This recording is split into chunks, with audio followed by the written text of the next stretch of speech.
Like many of you, I'm proud to be an American, but most importantly, I'm proud to be a father and husband, which means it's my duty to protect my family no matter what circumstances are thrown my way, which is why I rely on my Patriot Supply.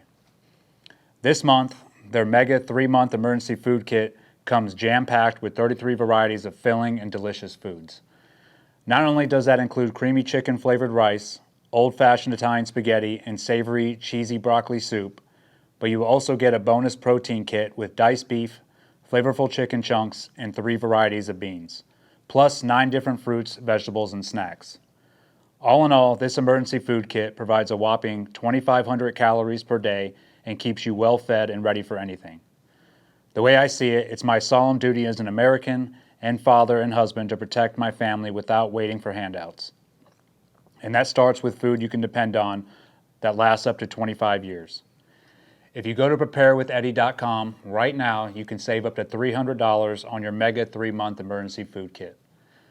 It ships fast and free. Once again, that's preparewitheddy.com and save up to $300 on your mega emergency food kit supply. Thank you and God bless. Hey, so welcome back to Shoot Me Straight with Eddie and Dave. Today's guest is Nate Dressel.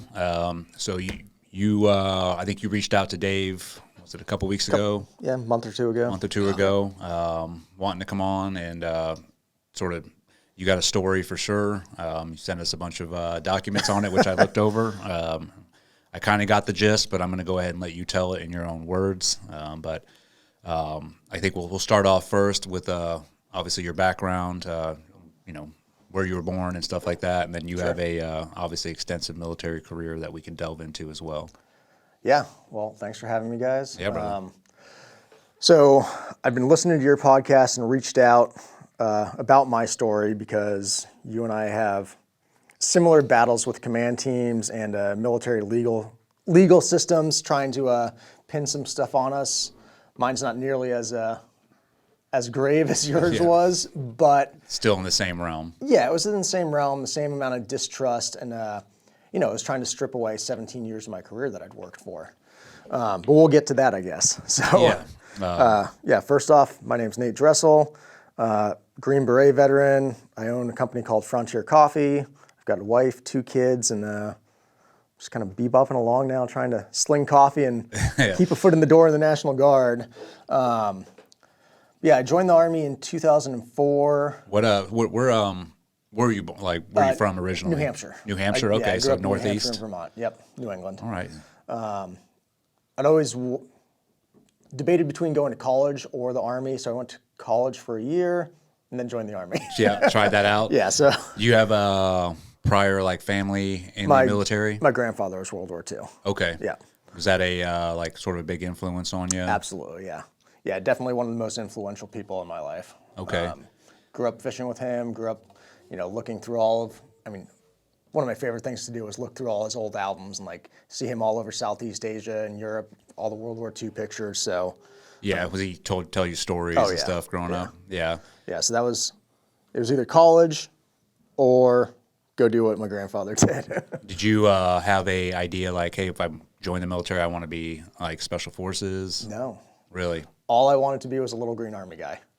I didn't know anything else. Didn't know any other jobs. Just wanted to be a little green Army guy. How'd your parents feel about that? I told them after I enlisted. I did the same thing. They were fine with it. They knew I'd been considering the military the whole time. Mm-hmm. So it wasn't really a shock to them. It was all good there. What'd your grandfather think? He was really proud of me. So that was obviously post 9/11. It's 2004 that I joined. Yeah. He was probably 83 at that point, maybe. Luckily, he stayed alive long enough to see me graduate from the Special Forces course, see me in the Green Beret and everything. So that was really cool. He passed shortly after that, but really cool that he got to see that. I'm so sure that made. That was a proud grandfather moment. Yeah, for sure. Did your parents were good with that? I mean, because at that time, 2004, it was pretty hot and heavy. The war was raging. So your parents, were they I think as a parent, I think any parent's going to be worried, especially when their kid wants to join the infantry. Yeah. Especially during that time Yeah. as well. Yeah, when the infantry was super busy. So I got a DWI in high school. Nice. And, right? I was 17 years old, got a DWI, go into the recruiter's office. I'm like, I got this little bugaboo. It's like, yeah, but you want to be in the infantry? You're good. We'll take you. That's actually a requirement. Yeah, so they were just like, waiver signed. You're good to go. Yeah. Yeah, I joined regular infantry and had airborne on my contract. And then went through the infantry course and was at airborne school, and they have an SF recruiter that's always sniffing around there. So, did well on the PT tests, and they pulled GT scores, and I was an E2 private at the time. This E8 guy with, triple canopy and all the scare me badges, like, you should sign this and come with me. I'm like, no, I had no idea what a Green Beret was, no idea what Special Forces didn't know anything other than like infantry, Rangers. That's what the Army does. Yeah. How was because we get a lot of we've had some prior Army guests and then other branches. And I'm always interested because like for infantry school, how was that like? Well, how was boot camp first, and then was that everything you expected? I was stupider and more out of shape than when I showed up. When you left, yeah. Yeah. When I knew I was going to ship off to basic training, was working out every day, going to the gym, running, was in really good shape at 19 years old. Got to basic training and, we're doing the basic training shuffle and eating chow hall food. So I was definitely softer by the time I graduated. I think that is like, besides the Marine Corps, even the Marine, because my son just graduated Marine Corps boot camp last December. And I was asking him, I'm like, dude, how was it? And he's like, it was pretty like lame as far as like, the PT, but I mean, they're pretty regimented there at Marine Corps boot camp. They want them to like, you have to look a certain way. They all just lose weight at that boot camp. But I know for Navy boot camp when I went, it sounds like the same thing. Like you go there, you get more out of shape. Absolutely. Than you do like when you show up. Because I had it in my mind. I'm sure you did like, okay, I'm going to military boot camp. The hardest thing I've ever done. Yeah, this is going to be crazy. And then you show up there and it's like, no, fold your clothes and, make your bed. And it's a lot of... Run a 12-minute mile. Yeah, it's pretty, like the standards are pretty low. Yeah. And that was back in 2004. Yeah. I don't think it's gotten any better. It doesn't seem like it. Yeah, it was PT-wise, it was... Yeah. I lost fitness. So another thing that I learned at infantry boot camp, there's not just little green Army infantry guys. You can be mechanized infantry. You can be a 11 Bravo, which is a rifleman, or you can be an 11 Charlie, which is a mortarman. I had no idea that was a thing. So like, hey, you're going to be a mortarman. It's like, is that a little green Army guy? Kind of, but without a rifle. I mean, you have a rifle. They had those in the little green Army. Yeah, they had a mortarman on there. They had the 60 mil guy. I didn't know that and got made a 11 Charlie. So learned mortars and then went to airborne school. In Benning? Yeah. Oh, yes. I went to Benning for airborne. Yeah. When did you go through? I went to Benning in 2004 or 5. I was in airborne school in March of 05, so there's a chance. We actually, we might have been there around the same time. That was an experience. Because we know like the Navy no longer sends guys to Benning at all anymore. We have our own jump school where, surprise, surprise, you do about 4 days of static, and then it's on to free fall, which at Benning it was like 3 weeks. It was 3 weeks of jumping off the little platform. Yes, learning how to land PLF, and then doing the 5 jumps at the end. That'll be interesting. I actually know exactly where my my graduation certificate is, so I'll find it and send it over to you. Yeah. See when the graduation dates line up. What do you do there? Do you just literally jump out of Oh, brother, it's You actually hardly jump out of airplanes. You do 5 jumps, I think. 5 jumps at the end. Yeah. You spend 3 weeks prepping for those 5 jumps. So they literally teach you how to PLF stand for? Parachute landing fall. Yes, parachute landing fall. Yeah. You jump off these It's a table about this tables high. and just learn how to land on the ground, which is nothing like when you actually do jump out of the airplane with that canopy and land. Because I remember the first jump I did landing, I felt like I got hit by a truck. It was just you get just bombarded by the ground. But I mean, leading up to that, it's just a lot of games. Like they, do the little shuffles in the morning, and then Yeah, you do like the 4-mile airborne shuffle. Again, it's like a 10-minute mile shuffle in a formation. Your knees hurt because you're just stuck going so slow. It's kind of like a boot camp type environment, because I remember when I went, especially for guys, we had just graduated buds, so all of us, had just been through SEAL selection, and then we got sent there, which I think they stopped doing that on us because we'd show up with the attitude like, whatever, they drop you down for 10 push-ups and we're like knocking out 50. Like, dude, this is what we're used to doing, 50 push-ups, and then we were just unruly. Like, it's like, we're not listening to you, But I mean, it was like a good time though, because you just make the best of it. Yeah. Well, it was coming from basic training to airborne school. It's like my first little taste of freedom in the military. I think we got to go out Friday night and Saturday night or something, and had to be back in the barracks by 11. But we got to do something. Yeah. So I went from there to Fort Bragg and had no idea what Special Forces was about, but some E8 told me to get on that bus. So ended up at Fort Bragg, did they called it SOPSI, Special Operations Preparation and Conditioning. It was the 18 X-ray program. Yep, I remember that. So I went all the way through the 18 X-ray program, made it through selection, and ended up becoming an 18 Delta, having to go to. So 18 Delta is the SF medic. I went to 18 Delta. I saw that on your resume. So I can't say 18 Delta. I was a SOCM. SOCM. Yes, halfway I left. Didn't finish the full course. So how was that like for selection? Because I don't think we've had anybody really talk about Green Beret selection on here. We've had one of your buddies, one of my buddies too. You know Scott Brown at all? Scooter Brown? He lives around here. He was no, I know. 7. I know a different Scott Brown. Okay, he actually brought Totally your name up different to dude. me last week and was like, "Oh, you need to have this guy on." And I was like, "Oh, we are. He's coming next week." So he knows you in some form or fashion. All right. Well, I'm gonna have to look up another Scott Brown. Yeah.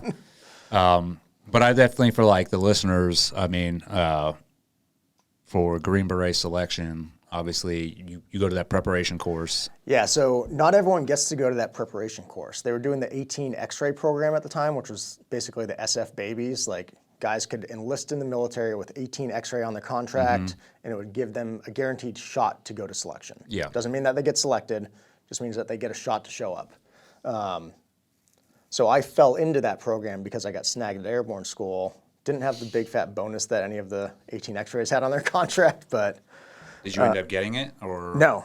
I contracted to be a regular infantry guy, Okay. so I had, I don't know, $7,000 enlistment bonus. Other guys had 50-something thousand on it, but that Special Operations Preparation and Conditioning program, I think it was 3 weeks long or 4 weeks long, and that was a ball smoker. Like, we were rucking every single day, running, lifting, learned land nav. I mean, learned land nav in the draws in North Carolina where we go to selection. Yeah. It's one of the best courses that I've been to for the military, especially back then in 2004, 2005.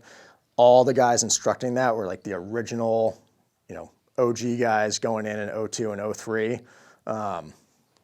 Phenomenal instructors there. Yeah. So the guys that got to go to this SOPSI program, we showed up to selection. I think we had a 95% selection rate. Pass rate? Yeah. Okay.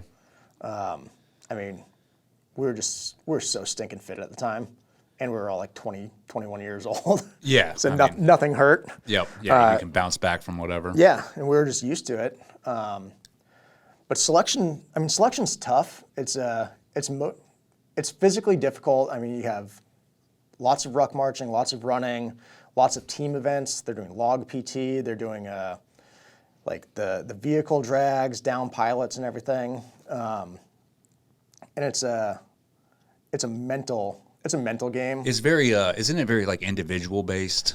Yeah. So you're selected individually, Yeah. but they're scoring. They're always watching you, seeing how you interact during the team events. Obviously looking at your run times, your ruck times, and all of that stuff. But a lot of it's looking at how you interact when you're stuck in a team scenario. Yeah, and they're constantly, like you said, observing you. Yeah, constantly evaluating. But it's the mental game for a lot of people because you don't know when you're going to get to go to bed. You don't know when you're going to have to get up. All that they have is they have a whiteboard out there, and some cadre will walk out and be like, 15 minutes formation, rucksack, running shoes, work gloves. So you have no idea what you're showing up to. Is there not like a E3 underground, like, hey, this is what it is? Like, So at the time when I went through, they had all these old Quonset huts that we had cots in, and each different hut would have a runner that was always checking that whiteboard. Like every 10 minutes, run out and check the whiteboard to see if anything has been updated. The instructors aren't going to tell us anything. They're not going to, they're not going to ring a little bell when they update it. So it's completely up to each one of our huts to be checking that board and then notifying the rest of the guys. did you guys have like, so in buds, it's opposite almost, where you know what's coming. Like, well, at least now they do. When I was going through, they would just come with the schedule of the day that morning and be like, hey, this is what's happening today. So you knew, boom, boom, boom, boom, boom. Yeah, we didn't have a schedule. And I mean, but then you would have rollbacks, like guys that had gone through and then might have got hurt or like, and so they're going through again. And I always call them the bad gouge petty officers, because they'd be like, oh, they had all, this is what's going to happen here and this and that. And, sometimes it was true. And then sometimes it was like, dude, you're full of shit. Like, you're over exaggerating. Right. Did you guys have that, like, guys sort of? No, selection doesn't work that way. If you get injured in selection, see you later. Yeah. You can put another packet in and try to come back some other time. If you have some sort of violation that you're going to be an immediate, non-select, they might boot you out. But they don't do any holdovers. So, okay. Yeah, if you're injured, you're going home and back to your unit, and you can apply to come back some other time. Probably in a couple of years. If most of the time, they'll let people go all the way through I think it's 28 days of selection. They'll let people go all the way through it, and then at the end, you might just not be selected. I found that out because I watched, it was when I was in, I watched some, I don't know if it was like Discovery or whatever they had. They followed a selection course through, and that's what like really blew me away. Oh, yeah. It's like, dang, dude, like they can make it to the very end and be like, 28-day no, non-select. We're not taking you. They don't tell you why. They're just like, you're not what we're looking for right now. Better luck next time. That's crazy. So we don't get any rollbacks like that. But selection is just the first phase of the qualification course. So if you get selected, then you move into the Q course or the qualification course. That's when you do your small unit tactics, your MOS, so like 18 Delta, 18 Charlie, like your actual specialty, your language, SEER school, and then Robin Sage, which is your final exercise. So at any point during the qualification course, if you get injured, you might get held over and then roll into the next phase of that class. Okay. Yes, selection, if you're gone, you're gone. Okay, so now, I understand. So, like, that selection portion, it's like, okay, if you're selected, then you can start actually learning how to do your job. And if you get hurt during that or something happens, they'll roll you back because they've already put the time. So during the actual course portion, we would have guys that either maybe they failed an academic portion, but they were still good enough to keep around, so they'd roll back and just recycle it. Yeah. Or injury guys that would come back into that phase and have seen what was going on. Okay. Buds had something like that, right? Where you basically go out to the island. No, well, Buds is just run differently because it's first off, it's like it's not a select. I can't, like, people call it Buds Navy SEAL selection. It's not a selection because the instructors aren't selecting or being like, we don't have a lot of input on, just get rid of this dude. Which, when I was an instructor there, and that's when I think I saw the stuff on the Green Berets, I was like, maybe we should, like, instill that because you've been on a team before. yeah, and it's like, well, hey, there's some dudes that can make it all the way through, but they're not like team players or whatever. But still liabilities, not assets. So Buds is more of a self-select, it's on you. It's like you ring the bell and you're gone. The only other way that you can get dropped is if you fail to meet the standards on, the runs, swims, O-course, or other some of the academic stuff. But if you make it past Hell Week, usually that's like, okay, this dude has what we're looking for in some form or fashion. So if you do get hurt or you might fail something, if you're a good student, they'll look at your record and be like, all right, just roll him back to the beginning of that phase. But it's like you voluntarily select yourself out. It's like, all right, if you can't take anymore, go ring the bell. It's right there. And that's what most people do. Other than that, I think there's a small percentage of people that get hurt or, they'll get kicked out at the end too for like if it's a safety violation or integrity violation, stuff like that where it's like, hey, dude, you're not cutting it and we can't have this in the teams. But that's a very small percentage by that point. Yeah. I imagine, so you guys go through your buds, you go through we go specialty, through whether you're doing SEAL qualification training after buds. So that's where you finish buds and then you go to SEAL qualification training, which is 6 to 7 months. And that's where you actually start learning how to be a SEAL. Like it sort of preps you for when you show up to a team, like, hey, I kind of know how to do land warfare, diving, CQC. You have like the very basics. So it's relieving the pressure off the guys in the platoon to like have to catch you up to speed. That's the one on the island, right? The island's third phase. Third phase. Yeah. Okay. What's that out at Coronado? Yeah, San Clemente Island. Isn't there some people that make it all the way through buds and then at SQT? They'll get dropped in SQT again for integrity violations, safety violations, getting in trouble, because SQT is more run like a I wouldn't say gentleman's course, but it's not as like stringent. Nobody's beating you every day, even though that still does happen there if the class messes up. But you can get dropped during that, but it has to be something pretty egregious, like okay, or the class has a vote too, so they'll do peer evals, and they'll just, hey, this guy keeps showing up at the bottom, like he's not a team player, he probably needs to go. Yeah, we have peer evals throughout certain phases in the Q course. Small unit tactics, I think we did peer evals. Robin Sage, which is our final exercise, had peer evals. I don't think we had anything at SEER school, but I know small unit tactics, and then our final exercise, they do a couple of peer evals throughout it. How long is the Q course? So from the time that you start, if you pass selection, like from the time you start selection till the time you graduate, could be anywhere from like 15 months to a little over 2 years. Especially for 18 Delta. Yeah, so that's where the big time difference comes in, is your job specialty. Your weapons, communications, and demolitions training are all 3-month-long specialty training. The 18 Delta or medical one is a year-long. So you have this huge discrepancy in how long your specialty training is, and then language training too.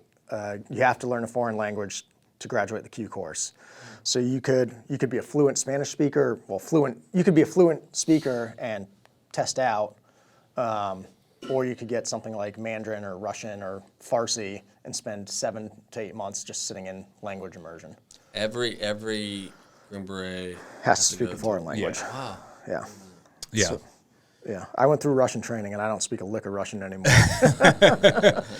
You guys just pick like what's the easiest language or what's the shortest?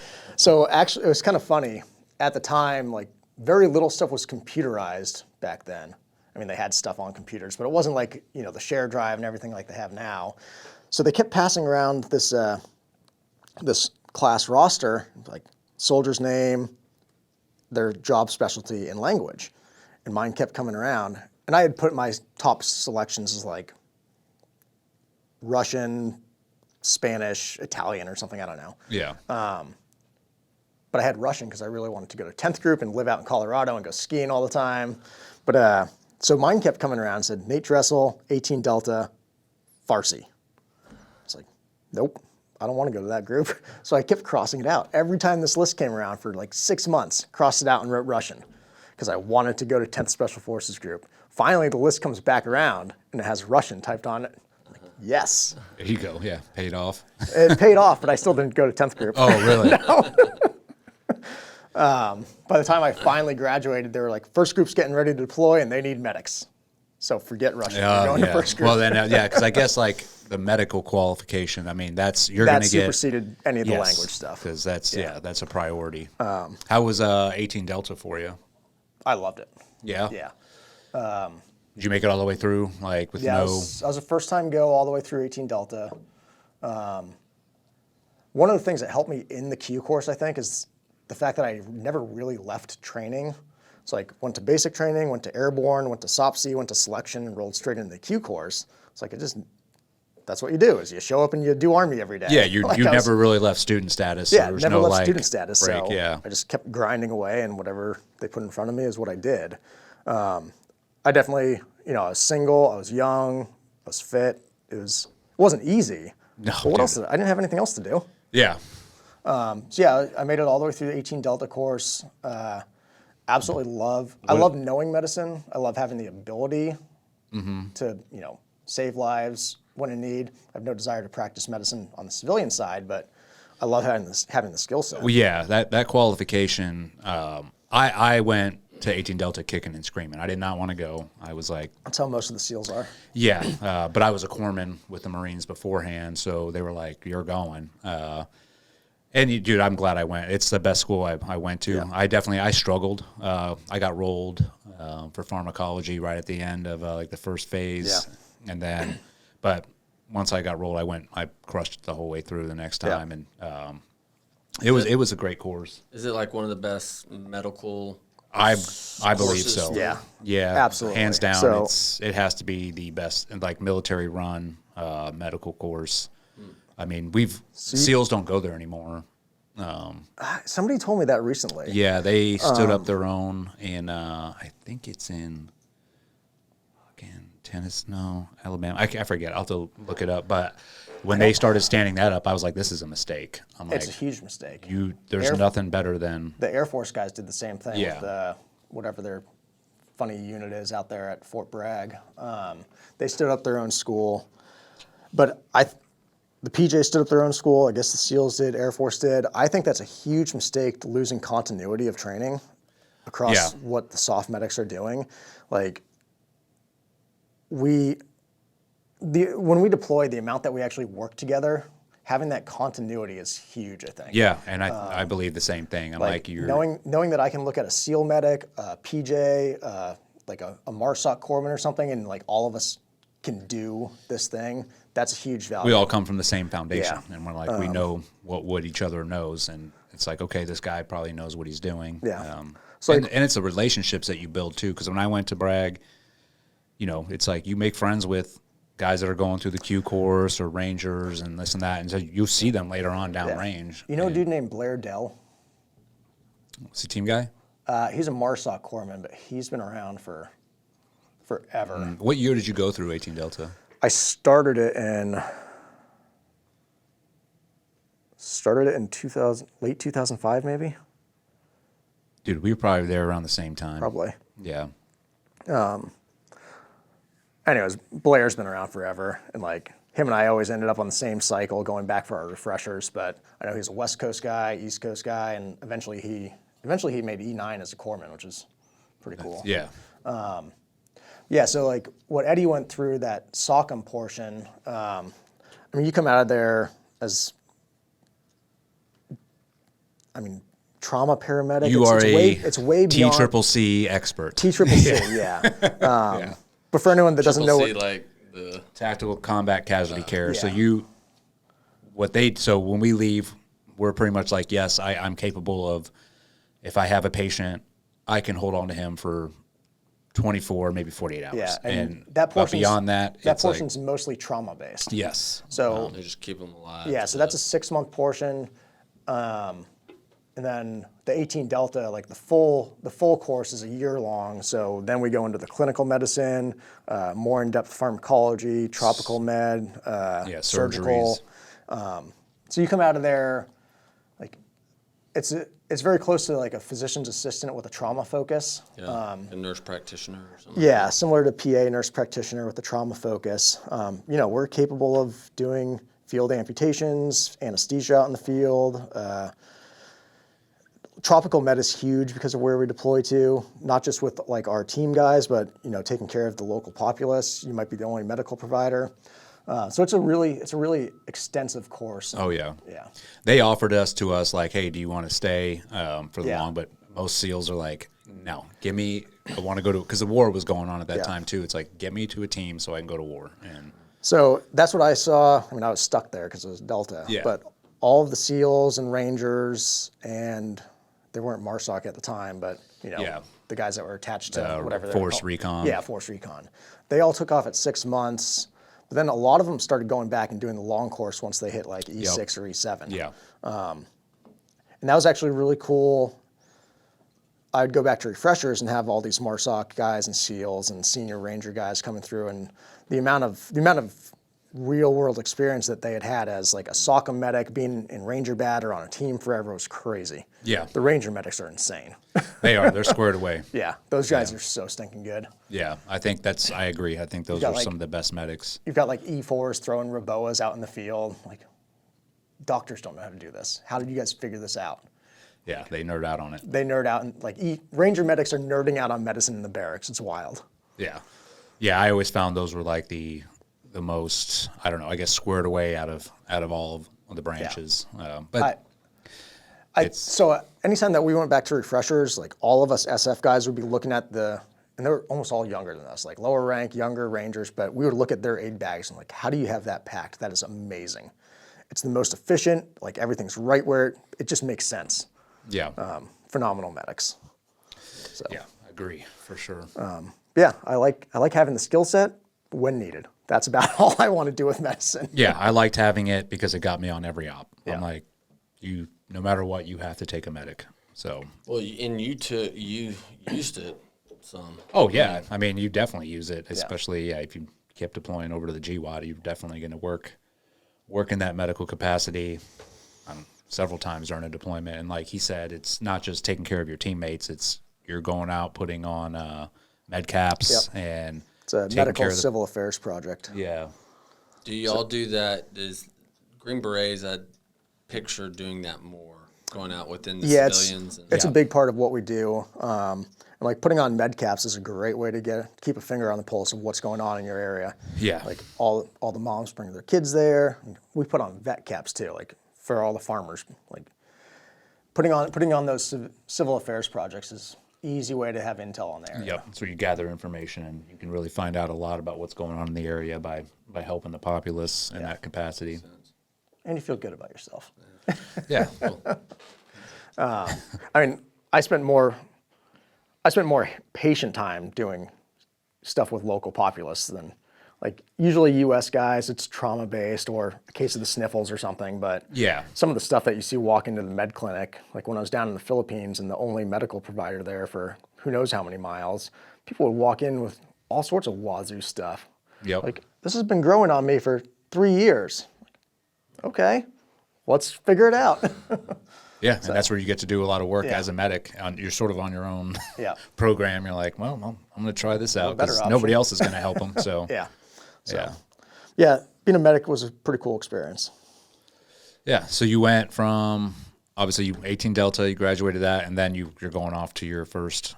Yeah, so I unit. went to showed up at first group out in Washington State late 2007. Okay. December 2007, I PCS'd out there. And then it was either December 2007 or January 2008 I got out there. Then I think we deployed in March of 2008 to Iraq was my first deployment. How was that showing up to your first team? Like, how did they treat you? Like, was it? Sergeant Major made me go shave my head and told me my team was at the range. Yeah. Hey, fuck you, your hair too long. He's a little Vietnamese dude. And he like super thick Vietnamese accent. But I walk in there, I was like, Sergeant Major, I'm Sergeant Dressel, blah, blah, blah. It's like, fuck your hair. Go shave it and go meet your team at the range. I'm like, all right. How did the team take you in? I mean, was it hazing or was it like, Oh, it was hey, great. yeah, Yeah. they were like, awesome, new medic, come on, let's go. Yeah. I didn't have any hazing, didn't have rucksacks in the hall, didn't have to wear the red helmet or anything. They're just like, fuck yeah, medics. Yeah. The reason I asked that is because obviously, you know, I'm sure before then, you know, when you show up to a team, when I showed up, it's like, yeah, oh, you fucking new guy, like, and you're going to play the new guy games. Right. But I think as, you know, the war kept raging on, it's like, I think the more, it became more like, hey, like, sweet, medic, welcome to the team. Let's get you spun up. Pretty much anyone welcome to the team. Yeah. Yeah. I mean, I don't know how it was for the SEALs, but actually having a 12-man ODA, which is your full manning roster, was next to impossible. Really? Yeah. And so when I was going through the Q course, they always told us, like, the average age of a Green Beret is 37 years old. I was 22 or 23 when I showed up to a team. My senior medic was 26. Both of our demo guys were under 26. Like, You think that's more due to the X-ray program? it was the X-ray program, and just the op tempo. Yeah. Guys that were SF guys throughout all the 90s, I showed up there, like I said, late 07, early 08. Those guys that hung out through SF throughout the 90s and then were at the front end of GWAT, like, they'd already done their 4 or 5 deployments and we're at 20 years. Mm-hmm. So we had this huge turnover of seasoned guys that were all retiring.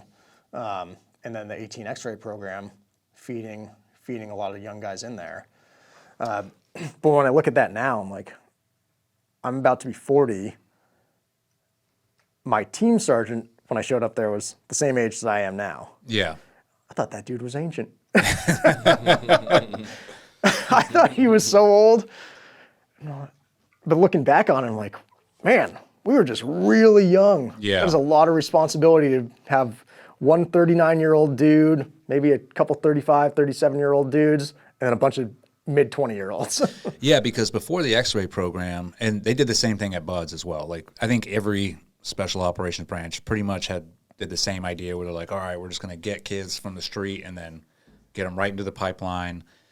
But before that, yeah, the level of experience, and you were old, like a lot of the team guys were older. Yeah. They were, late 20s, maybe early 30s, and a lot of them had prior fleet time. Like, right. You had to do prior fleet time before you went to Buds. So you spent some time in the regular Navy. Yeah. Before you actually got a chance to go to Buds. And I'm pretty sure it was the same way in the Army. Like, yeah, it was. So they had the 18 X-ray program back in Vietnam. I forget what they called it back then, but it's essentially the 18 X-ray program. Then, when they didn't need that, they did away with it. And then they brought it back, I think, in 2004. Yeah, that's when right, they need bodies. Yeah, right before that 05 surge. So yeah, they needed bodies and reintroduced the program. Yeah, it was, looking back on it, it was really, really young dudes just be like, all right, you 12 dudes, go out and influence change. See you later. Yeah, it's a lot of responsibility. Yeah. Yeah. At the time, we didn't think of it that way, but. No, well, it's all hindsight. Yeah, Yeah. you look back and like, I don't know how I did that. Yeah, went to first group, went off to Iraq, did a Philippines deployment with them, and then I left active duty in 2010 and went straight into the National Guard SF unit. Did another Philippines trip with the Guard unit right after leaving active duty. National Guard has a Special Forces unit? Yeah, so National Guard has... This is where I get confused as well. Yeah, right. Which I didn't even know anything about it until I went there. So there's two Special Forces groups that belong to the National Guard. So there's 19th Special Forces Group and 20th Special Forces Group. They're mostly comprised of former active duty guys that are either going back to college, are just kind of tired of deploying all the time, or started businesses or whatever. So I joined the Special Forces Guard group in Washington, and it was literally like walking out of first group. It was all the same dudes that I just deployed with. Yeah. So yeah, what's the, so when you go to the National Guard unit, I mean, are you only showing up for weekends, or how does that work? That was kind of how they pitched it. Like, hey, like your active duty contract's up, do you want to re-up, or check out this National Guard option? You can go back to school, you can do whatever. What they don't tell you is you're still going to be going to all your specialty schools. You still need to keep all of your qualifications current, so like your language, your Halo, your scuba. You know, if a school slot opens up, you better take it. You're still going to be doing JSETs. You're still going to be doing deployments. So I left active duty and essentially ended up in the National Guard, being on orders like 8 or 9 months every single year, between going to schools or going on JSETs or, you know, whatever was needed. Yeah. But you're getting paid like you are active duty during that time. When you're on orders, yeah. So, like, there's good and bad to it. It took me at least 2 years of banging my head on the wall, like just trying to figure out administratively, how does this work? Mm-hmm.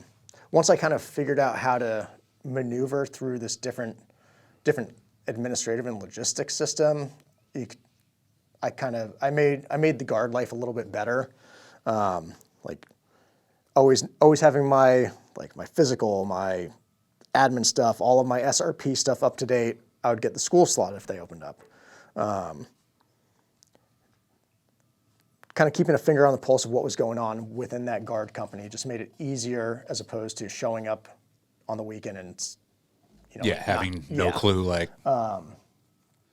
so it was an odd transition, figuring out logistically and administratively, how does this Guard SF thing function?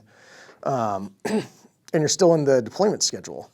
So because the Guard SF is mostly former active duty SF guys, and the dwell to deployment time was so bad for so long. Like, I know you guys went through it too, like just back-to-back deployments. oh yeah. So they had the 2 Guard units just in the regular deployment schedule. Like Iraq, for example, would be like, okay, 10th group's here, then 1st group's there, then 19th group's there, then 7th group there, then 3rd group, then 20th group.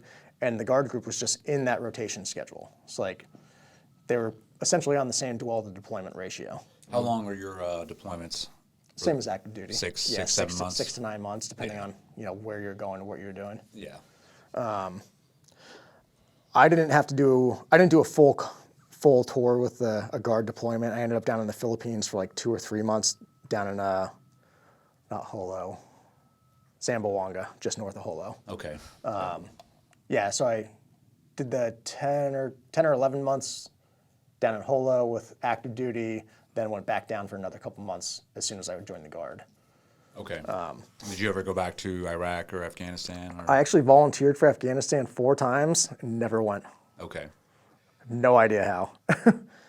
Where you said you did a deployment to Iraq when you were active duty, Yeah. though, right? Where were you guys at? Samara. Okay. Yeah. How was that deployment? I mean, was was it like good. kinetic, busy, or was it sort of like No. I mean, it's just kind of bebopping along. I mean, Samara was pretty quiet at the time for as much stuff like Mosul was blowing up, Tikrit was blowing up. Samara stayed pretty quiet. We had a team house right in downtown Samara. It actually used to be one of Saddam's casinos there, but it was my team and a company minus of 101st Infantry guys. Those dudes couldn't leave the wire without getting lit up. the infantry? Yeah, I think a lot of it was their posture when they left the wire. Like, they were hunkered down in vehicles. They didn't have a very aggressive posture. Like, they were getting ticks every time they left. Yeah. We got pretty much left alone. I was a brand new medic then, so like we went over there I think in March of 2008. One of their platoon sergeants, they had these RKG-3 grenades. I don't know if you remember those. It's like a little parachute grenade with a form penetrator on it. Mm-hmm. So they were using those, and that form penetrator would go through the trucks. So anyways, this platoon sergeant from the 101st got hit with an RKG-3 grenade, went down like through his clavicle and came out of his hip. Well, the medic, the 101st medic who was there, was this 18 or 19-year-old private, just graduated from Welcome to the show. Yeah. Welcome aboard. So I get the call. I was just sitting around the team house. I'm like, fuck. So they come rolling in the smoking truck, and I go out there, and the platoon sergeant's still sitting up in the TC seat. That's the passenger seat in the truck. Still has his kit on. He has like a tourniquet around, loose tourniquet over everything around one arm. And I pull him out, and I'm just like, oh God, this is bad. Yeah. Unfortunately, we ended up losing him, but that was like that was, I don't know, maybe a month or so after. First person you worked on? That was on? the first person first U.S. person, serious casualty that I worked on. And it was an eye-opening experience. I bet. Yeah. And then there are a few more after that. It doesn't become easier, but you become more used to working on it, you know? More desensitized. Yeah. But that was a huge eye-opener. Not so much the injury, but like the level of training that this medic didn't have, just going through the regular Army 68 whiskey course. It's like, wow. Yeah, are they just taught, so like at that 68 whiskey course, because I went to Corps School, which is the Navy, basic Navy medicine, and then about the same. Yeah, you're getting like, I can take your temperature and like, and read your blood pressure, but like as far as trauma medicine, it's like they went over it for like a day, and then they're like, and off you go. Like, yeah, and they've gotten a lot better since then. They're all TCCC now. They're pushing towards trying to get guys paramedic again. I can imagine they've excelled. Yeah, back then it was like, here's your Band-Aids and good luck. Yeah. So yeah, that was like my first real like, oh shit, we're in a combat zone. Yeah. So that just opened my eyes to like the whole different skill sets throughout. Hey, we're all medics, but we're not all created equal. We're not all. Yeah, there's levels. Yeah. Did your training? Did you find your training kick in? Yeah. Yeah. So what I've DCAT BTLS. I was ABC, head to toe, treat as you go. Deformities, contusions, no lumps, no bumps, no abrasions. I still have priapisms. that. Yeah. swipe the credit card. Yeah. The training definitely kicked in. That first real trauma patient, you kind of look at it like a piece of machinery. Like, here's the broken thing, here's where the neck bone connects to the backbone, and like you just start putting the machine back together, and you're not really, at least in my case, like I'm not really thinking about like, hey, this is the platoon sergeant, this is whoever. Yes. I was going to bring that up. I think that is due to like the awesome curriculum and training at the Fort Bragg 18 Delta. Like they have you, the way the Army does it, and they do this in other schools too, because I've been to some of the Army schools where you have to memorize like this whole list verbatim. Yeah. So when I was joking around like DCAT, BTLS, deformities, you are spitting out verbatim what you've been taught, but it teaches you to go from head to toe to check for everything. And I remember going through the course like, this is so gay, like, why am I, like, I don't even know what I'm looking at half the time. I'm just spitting out shit. Yeah. But what I found out is when I started treating people downrange, especially if it's my own teammates or just other Afghanis or Iraqis, like, because of that training, and this is just in my experience, like, I didn't look at them like there was no emotion. Like, I was like, oh, like, this is my, it's just you're automatically in, like, boom, like, I just start doing head-to-toe assessment. And it's like you said, you're treating it like almost like a car or something. You're like, I'm going to fix this and, do the best I can. It's a machine with parts that need to go certain places, and they need to connect a certain way to function. Yeah. It's almost like you describe with shooting and just training. Like, yeah, it becomes second nature, so there's not a lot of time to think. Well, you don't get emotional about it. There's not a lot of time to get emotional about it. It's like if you're the medic and it's like, hey, this person needs help, or this person's been shot or whatever, you're automatically going, I would revert right back to 18 Delta and start going through my proper procedures and like making sure I don't miss a step. And it's, you have, and then there's people around you screaming or like, there's chaos going on. You're just sort of zoning all that out. Yeah.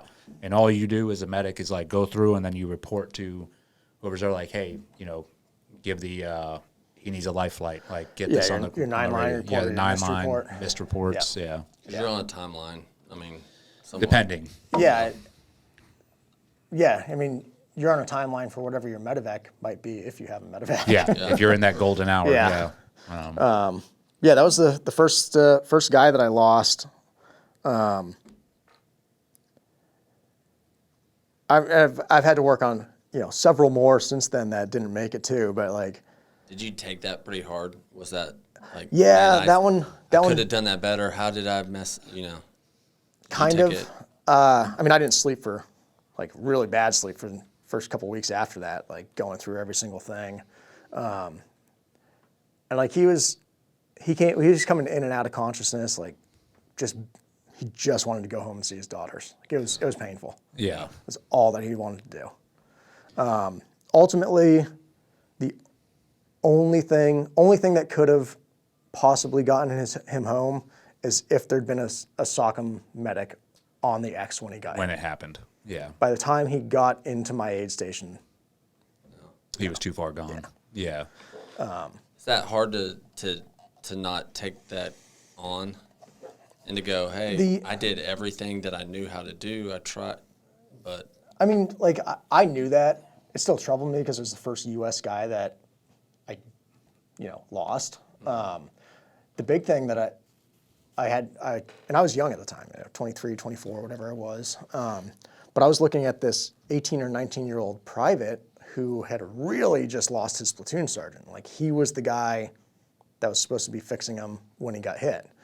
It's like, what do you do as a mentor? What do you do as not just like as a military mentor, but like as a medic? We can either go through with this guy and do an AAR and beat him up about all the things that he did wrong, the things that he missed, the things that he didn't do. And the kid he might be completely worthless. He might not recover. Yeah, he might not recover. He might not touch another patient in his life. And he might be just, not get anything out of it. It might be a detriment to go out on the next mission. So like that was a conscious thing about how do we talk to this kid and walk him through this awful experience. Like he's been on the ground in Iraq for 2 weeks and his platoon sergeant gets smoked and he's the medic. And I don't remember the exact conversation that we had with him, but it was very gentle. Yeah. Like, sure. Medics are few and far between, especially at that time.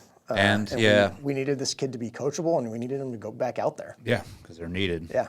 What I find for medics is your obviously primary responsibility is your platoon or whatever unit. Like you're taking care of them, and it's not just trauma. You end up being like the go-to for, a lot of shit. Like they'll come to you for their personal, like, hey, I have this going. Like you almost sometimes become like a therapist and not know it. But what happens is like this instance, where you lost that guy and you can either, and this is the way I handle it too, it's like you are constantly in that, I guess, therapist mode where it's like, all right, I lost this guy. Well, how are the guys doing? So then you're going around checking like, are you good? Are you good? Are you good? And you're never really checking on yourself as a medic. My wife tells it all the time, like, you are the worst medic Absolutely. for yourself. You will never take care of yourself, but you will go and take care of everybody else. And what would happen with me, because like, asking about how did you handle that, I'd come home and then have like experiences like, dude, because I lost like kids and, little Afghani kids, Iraqi kids, or, some teammates. One American, I lost her my whole time, but like, those are the stuff that, you bottle up and then you come home and you're by yourself. Yeah. We lost two more team guys actually on our Philippines trip in 2009, 2010, which at the time, like all the first group was running around down in Holo. Nobody knew that there's combat going on down in southern Philippines.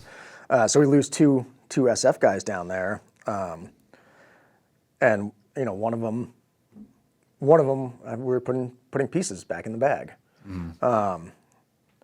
So I got home from that deployment. That was my last active duty trip. Met my wife shortly after, and she told me actually probably just a year or two ago. She's like, when I first met you, and I stayed over at your house, I was terrified. I was like, why? Well, anytime that you fell asleep, it was like you were an empty shell. Like lifeless. And the Philippines trip was just a shitty trip. Yeah. But I think there was a lot of accumulated stress that like it manifested in a really weird way as far as how my capability of having a relationship. But it was interesting when she told me that, you know, she thought I was just a shell of a person. Like as soon as I fell asleep, my soul left and was like checked out from everything. Yeah. So I went skiing on New Year's. I think that year, she didn't come. I just went skiing with my buddy. And we broke up after that because I was a shitty person and a shitty boyfriend. And then we got back together, obviously, because now we're married. But when she was telling me this story about me being the shell of a person after that deployment, it's like when we got back together, that was gone. So I had, you know. Had you done some work on yourself or like tried to decompress a little bit? Yeah, but it wasn't, you know, I didn't go sit down and talk with anyone. I got a dog. I went and skied. Rode my bike and hung out with my dog some more. Yeah. But I think that was probably like 2 years from the time that we broke up till we got back together and then got married that I was just figuring out how to be a functional person. Yeah, and it's not like I was walking around angry and like. No, but you've had some. I mean, this is the thing: is you had trauma inflicted on you. Like obviously, it's part of your job. Right. It's like this is what I signed up for, and this, you know, a medic is definitely going to deal with trauma, or even, you know, just if you're any other job in the SF unit. But the reality of the situation is, it's like, yeah, you're a big tough Green Beret, but guess what? You're a human being, right? And that stuff is going to affect you, and you believe me. I was the same way. My wife will come on here every once in a while, and we'll talk about things that we dealt with, you know, when I was in. And it's like, yeah, you are sort of like a soulless. Like my wife is like, you have no emotion. I have no sympathy, no empathy, because you dealt with so much. It's hard to like, oh, let me feel sorry for you. Like, come on, like, you know, but. That takes work to get to that point. Yeah, and I didn't know that I was an empty vessel. Yeah, you don't know it either when you're like, this is just normal. This is how I am. So, yeah. But in some ways, do you think that during the deployment or during that time, it's healthy in a way? Like during it, like you don't want to be having emotion. You don't want to be. No, and that's you want to be fixing them. You don't want to. Yeah, I think that's by design through what you go through in the Q course, through what you go through in the like in that medical portion. And like I said, like when I see a patient, when I see a trauma problem, it's a problem that needs to be solved. It's not like, hey, look, there's Eddie and he's hurt. It's like, this is the thing that is hurt. Eddie will deal with you later. I'll give you a prime example, Dave. Like I had Ryan, you know, my youngest son. I think he was like 6. I was home. He was out riding his bike, and then his friend came, and I was about to go get in the shower, and this little black kid was his friend. He's like, Ryan's hurt, and he came to the screen, you know, door, and I'm like, all right. I was like, tell him to come home, and he's like, there's blood everywhere. Like he looked pale, and so Andrea took off sprinting, and I went and grabbed a pair of shorts, and I took off, and when I got to where he was, there was a huge crowd, like 20 people around, and I ran in, and he was unconscious. Face completely split, just bleeding out, and I don't know how I did it. It was same thing. I literally there was no like, oh shit, this is my son. Like I just went into medic mode and started going through all my procedures. I was like, you know, ambulance was already coming, and it wasn't until I got him to the hospital and like passed him off. He got passed off to, you know, a doctor is when I started, like, then everything started coming out. Like, that's my son, that's my boy. Like, I was freaking out. But during that time from when I was trying to treat him to there, like, there was no emotion. Yeah. Right. And I could hear, you know, Andrea was, you know, she wasn't, like, completely freaking out, but, like, everybody was sort of like, dude, there's blood all over the place. Like, this doesn't look good, you know. But that's all due to that training. Yeah. So just recently, actually, this past May, So my company sponsors the Tennessee Motorcycle and Music Revival. It's a motorcycle and music revival. But we had our coffee trailer at the main intersection, like middle of this whole thing, motorcycles, pedestrians. This couple was walking in front of our trailer, and some drunk dude on his motorcycle popped the clutch and hit this lady. Like, I mean, from me to the corner over there. Like, okay, I guess we're dealing with this now. It's like, calmly walk out from the coffee trailer, start working on this girl. But I mean, there's hundreds of people around there. Just main intersection at this, 10,000 person event. And like they saw me walk up and just kneel down and start working on this girl. And afterwards, people were coming up to me, like the next day, we had crime scene all around the trailer actually after that, or crime scene tape. So we were done for business that day. And she ended up passing, unfortunately. Oh, geez. But like, yeah. Everyone was coming up to the trailer, like the event promoters, people that had been standing there, like, why were you so calm? Like, that's what you do. Like, it's awful that happened to this poor innocent girl. Some drunk guy killed her in front of us, but like, running up there and panicking and freaking out certainly isn't going to help her. Nope. And it's certainly not going to help these 300 people that are standing here gawking. Like, Exactly. somebody has to take control of the situation. Calm breeds calm. Yeah. So being a motorcycle event, there were ambulances there. This ambulance shows up. It took him like 10 minutes somehow. But I think he's a paramedic, whatever level of training this kid was. He gets out with this aid bag, and she's got agonal respiration. She's got aspirations coming out of her mouth and stuff. This kid has no idea what to do. So he gets his aid bag, puts a mask on her face, and just starts bagging her. I'm like, dude. She's already got agonal breathing, yeah. Yeah, like, get me a yank hour and suction. We need to clear the airway before we can do anything. And he's just freaking out, like looking at blood and bagging her. Like, it got to the point where I'm sitting there, again, there's 300 people surrounding us at this intersection, and I have to knife hand this dude. I'm like, do not fucking touch her again. Like, he is literally drowning her as we're attempting to maybe get her out on a life flight. But that was the level of medic that showed up there at that civilian incident. Yeah. Yeah, it was kind of wild, the amount of people that came up the next day and like, how'd you do that? It's training kicked in. Yeah, it's just reflexive at that point. Yeah, which is like, we go back how we got on this tangent, is that you have to leave emotion out of it. And that is another key aspect is, calm breeds calm. If you were shot, Dave, and I've done this, and I came up to you and I was like, oh shit, what do you think you're going to do? You're going to be like, dude, I'm going to die. Like this, if I'm looking at the medic and he's not calm and he's not, Especially if it was you and you were screaming, oh shit. And I'm like, that looks bad. It must be bad. That looks really bad. I'd be like, Dave, get up, stop being a bitch. Yeah. So. No, yeah. Yeah, being a medic's been a good experience. I like having the skill set. I just don't want to have to use it. Same. I'm the same exact way, man. So. I had no interest in pursuing medicine after my career. Yeah. No. So you obviously National Guard, deployed, all that. But when did you start Frontier Coffee Company? So we started Frontier in late 2017. Okay. Before my wife and I even got married, we'd always talked about opening a coffee shop. She's been working in and out of coffee since high school. Opening a coffee shop seems like a laid back, good way to make a living. Yeah, it seems like a lot of the Green Berets go that route. The SF guys have just all gone that route. But no, we started with a drive-through coffee stand up in Washington State. It was a 10 by 12 foot garden shed with a window on it and an espresso machine inside it. And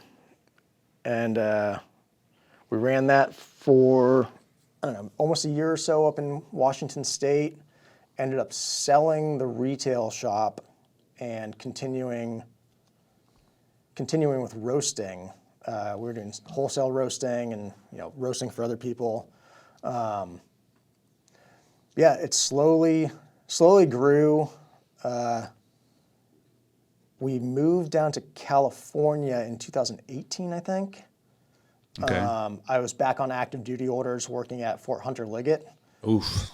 He's poison oak. It's absolutely, well, Yeah, it's got that, but it's also flat gorgeous out there. Yeah, we do all of our surveillance and reconnaissance training out there. Yeah, it's like 240,000 acres. It's Yeah. amazing. So yeah, I ended up at Hunter Liggett back on active duty. So we were just roasting out there. We were doing some wholesale roasting for other people, but we were mostly doing events. So we had coffee at the Santa Barbara Triathlon, the Malibu Nautica Triathlon, Slow Try, wine festivals, the State Fair. So that was kind of our money maker. Obviously, my military paycheck, but we'd go out on the weekends and sell $8,000 worth of coffee to endurance athletes. Yeah. And that was 18 into 19. So 19, summer of 19, we were doing really well with the events.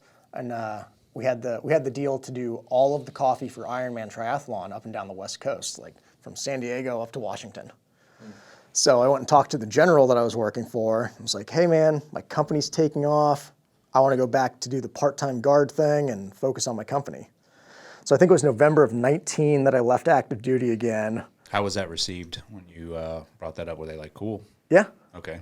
Yeah. It's like, that's awesome, man. Good luck to you. Yeah. So there were a couple things. This company was taking off, and I had gotten offered an Afghanistan deployment, finally. So we'll get to that, though. But so he supported it. I signed back over to the Guard SF group. There was supposed to be an impending 2020 Afghanistan deployment.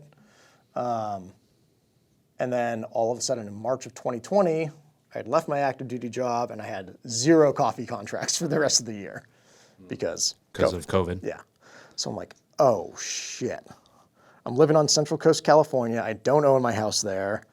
I don't have anyone to sell coffee to, and I don't have a job or health care. I mean, I had my part-time TRICARE thing, but yeah, we had nothing. Yeah. Come March of 2020. And we were hardly doing online sales. Like we had a website, maybe 40 or 50 orders a month would trickle in to the website, but event coffee is what we were doing. Yeah. So yeah, March of 2020, we were just like, oh shit, now what do we do? Which is when we kind of put a finger in the map. We're like, Tennessee's open. We can't pay our rent. We don't have any job. Like we couldn't get jobs at a gas station at that time. I tried everything just to, make sure my kid was fed. Yeah. So we put a finger in the map and ended up in Tennessee. It was about that simple. Like Texas is kind of open, Tennessee's open, Florida's open. Where do you want to go? Yeah. Smoky Mountains are gorgeous, so we ended up in Tennessee. What part of Tennessee? We're about 45 minutes east of Knoxville. Okay. Yeah. So yeah, we moved to Tennessee and kind of had to turn on the website and start pushing for wholesale roasting, trying to get wholesale accounts to roast coffee for. And the company's pretty much blossomed since then. So now, as of late 2021, Frontier is my only full-time job now. Do you guys have a brick and mortar, or is it all? We did. We had one in downtown Gatlinburg, but we actually sold that in February. Okay. So that's the second coffee shop that we've built and flipped. It's tough staffing it. You need to have your hours set. Somebody needs to be there. Every time somebody called out, my wife or I had to drive an hour and 15 minutes to work as a barista again. Yeah. Which that's a lot of time and energy. So much time. Yeah, especially if you have kids. Yeah. It's kind of funny. So I'd end up down in Gatlinburg fairly often. And I had this guy that would come in, and we were an outwardly conservative, pro-American coffee shop, which you can do in Gatlinburg. Yeah. This guy comes in, and we're chatting for a while, and he's finally like, so have you always wanted to do this? I'm like, yeah, man, I wanted to be a 40-year-old Green Beret barista. This has been my lifelong goal. I was like, I'm fucking selling this place. No, I don't want to be here being a barista. I'm happy to chat with you, but like, we have the roasting side, we have fulfillment, we have all this stuff going on. My time is better spent doing that and growing the company than it is sitting behind the coffee counter.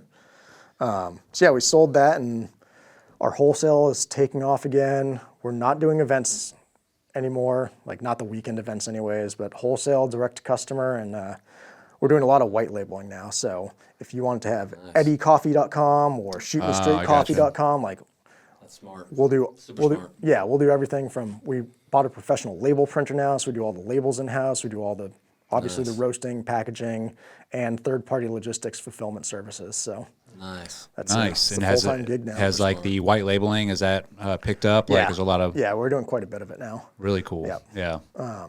Yeah, we have a 10,000 square foot warehouse out there, so we've got more than enough space to do a lot of projects. That's awesome. Yeah.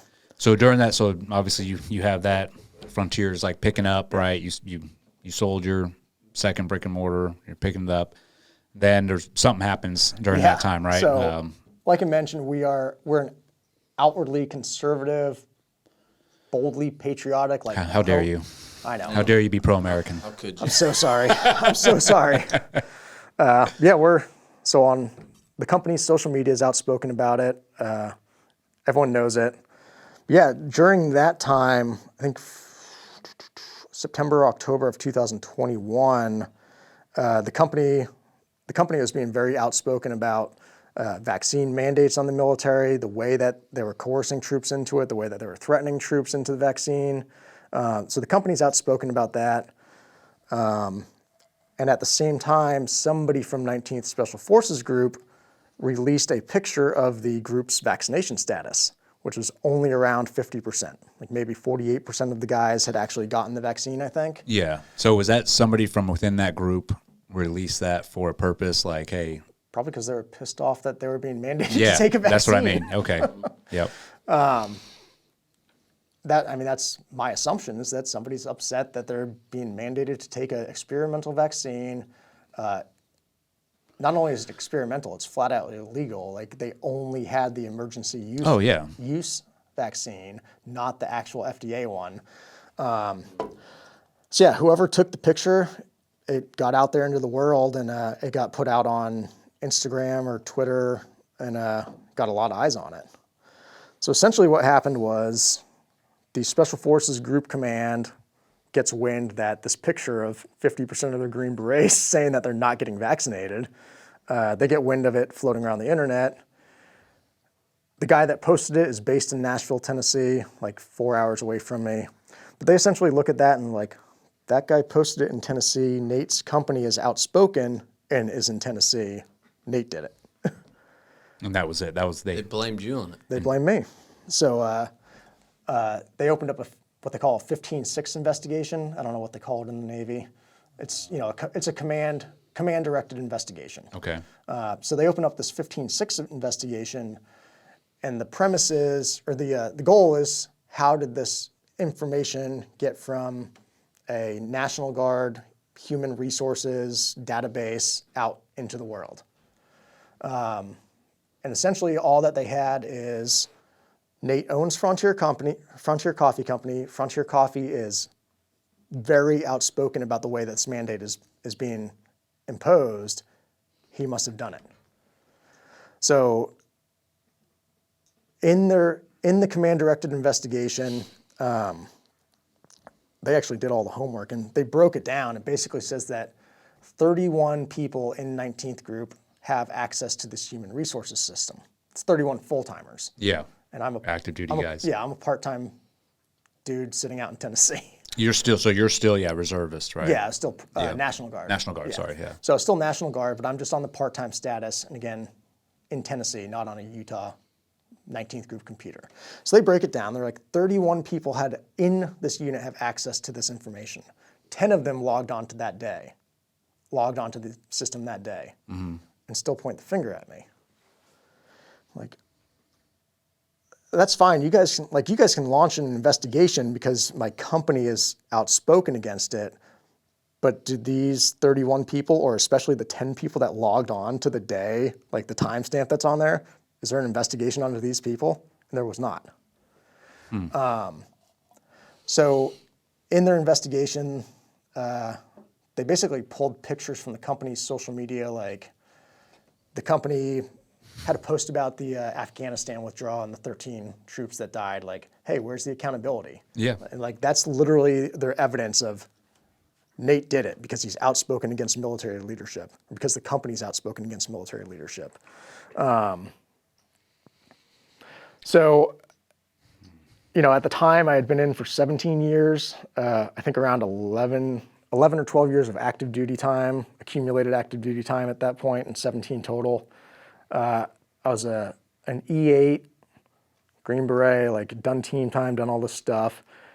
They're trying to take my special forces tab, trying to take my top secret clearance, trying to reduce me in rank, like trying to bar me from reenlistment, essentially trying to take 17 years of my life and just be like, Yeah. get rid of it. Which is what they do. Yeah. Yeah. When they want to target you. So I got pissed, like really, really fucking pissed. 1, I didn't steal your information. 2, I didn't release the information. Like 3, it's not even classified. So Yeah, that's what I was gonna ask. Like, Like, this isn't saying anything super no, secret. it's like, literally just egg on the command team's face because 50% of their Green Berets didn't want to take this thing. Yeah. So like up until that point, every single thing that the military had asked of me, I said, yes, I'll do that. Yes, I'll volunteer for that. Yes, I'll do that. What do you need? I'll do it. Yet I think they just looked at what they thought would be the easiest scapegoat to, hey, let's pin this non-class information leak on this guy. We can say he did it, make the problem go away, and move on. Yeah. Make an example out of you. Right. Again, I got pissed. It's like, no, I didn't do it, and I'm not losing 17 years of time and effort that I put in, time away from my family, like time away from building a civilian career, because I said yes to everything you asked. So yeah, I was an E8 at the time, and they hit me with this 15-6 investigation. I'm like, I don't know what to do with this. Like, I've never had a negative thing in my military career. So I didn't know what my rights were. I didn't know how to combat it. I didn't know what to do at all. And it's not like when a command team or a JAG hits you with one of these things, they don't tell you you have the right to a defense. No, they don't explain a word. No. Yeah. It's nothing. It's just like, here's this pile of shit. We're going to fuck you. Yeah. I forget who I talked to. Oh no, I know who I talked to. Do you know Terminal Chief Warrant Officer on the Instagrams? Yeah. I've seen his page. Yeah, so Terminal CWO. I'd been following him, so I called him up and was like, "What do I do, man?" And he informed me that you have the right to TDS, or Trial Defense Services, which is essentially like your public attorney that the military has to provide you Yes. if they're launching an investigation or trying to do UCMJ action. So I filed my petition, like, I am going to use this TDS service, and I'm not taking this. Which, funny enough, like, you have the right to defense. Civilian side, UCMJ, like, you have the right to defense. You have the right to defense. Yeah. These buffoons, in like a follow-up report on their investigation, literally wrote down, because he engaged a defense attorney, it proves he's guilty. Yep. I knew that's Yes. exactly where you were going. They had the balls Yeah. to put that in writing. Yep. And that is not uncommon in any branch. The second that they accuse you of something, or they come down on you and like, hey, we're going to do this to you. And this is the overall arching theme of what I've seen, not only what I've been through, but also what I've seen after that, is they prey on your belief system, and they know, like, just like you said yes to everything. You're like, I will give everything to this job. They prey on that belief system. And so when they want to come after you, they're like, oh no, you just be the good yes man that you've been, and you take this. Right. You take it, and this is almost like you it's such a like an elitist, narcissistic like view, like, no, you're going to take this because we're in the right, no matter what. Right. And then the second that you are like, no, I want to get a lawyer and defend myself, that's when they're like, oh, well, then you definitely are guilty, and we're going to come after you even harder now. And that's where they really start pulling out the big guns. Right. And start, demonizing your character and doing all these things where it's like, dude, none of this is true, but it doesn't matter. It's because you decided to stand up Right. and do the right thing and be like, I'm not going to let you fuck me or my family. And I've seen it numerous times. We're supporting a case right now. It's in the SEAL teams, like the CO, we're supporting the medical officer, but they stood up and like, we're not taking this, and now they're coming after them even harder. Yeah. Yeah. So when I stood up, they were pissed. Yeah. And that was, that was the colonel in charge of the Special Forces group and the command sergeant major and their little cohort of, ops sergeant majors and guys around them.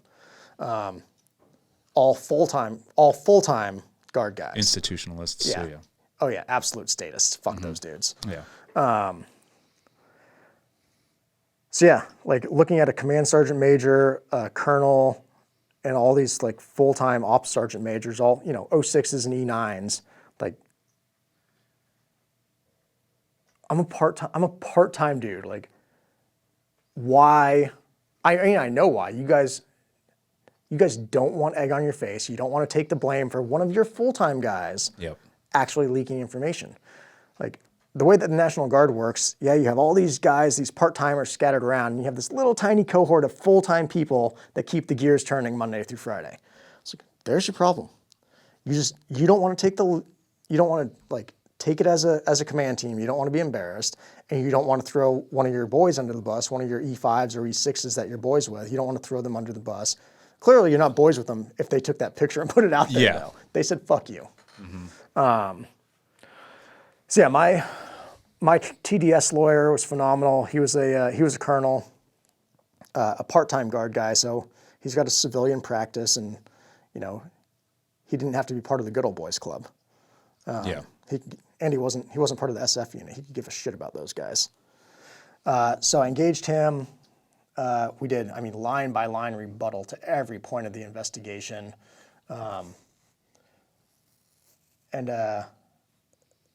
Essentially,